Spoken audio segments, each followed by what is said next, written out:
Well, hey family, this is Darlene. I wanted to stop by like really quick because I had a thought. And the thought was provoked by Miss Hamilton. She put a post, well, she put a comment.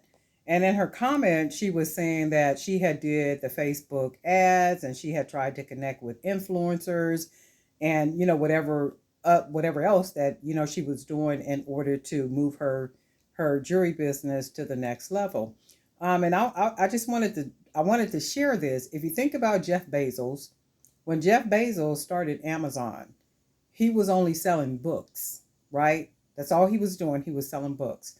And he is an absolute true example, not only him, but a lot of others, of a shift.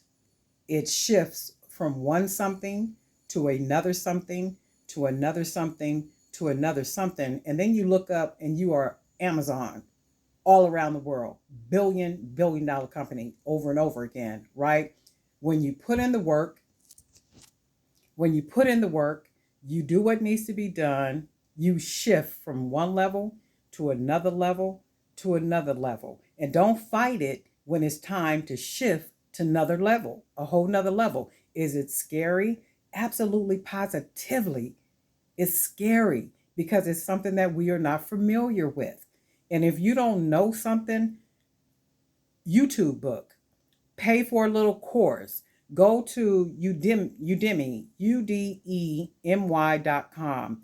Listen to the videos. They have free courses on there about marketing, about branding, about business development, anything that you think it is that you want to learn about your business. And I'm going to say this to you, if you guys never take anything from any video that I ever do, know this. If God put it in you, it is for you. There is 7.763 billion people in the world, 50 plus states. In fact, 193 states, I believe it is, right? There is a market for every last one of us. And I just say this, stay steadfast, stay faithful to that in which God has put in you because he trusts you with that. And guess what, family? We'll talk soon.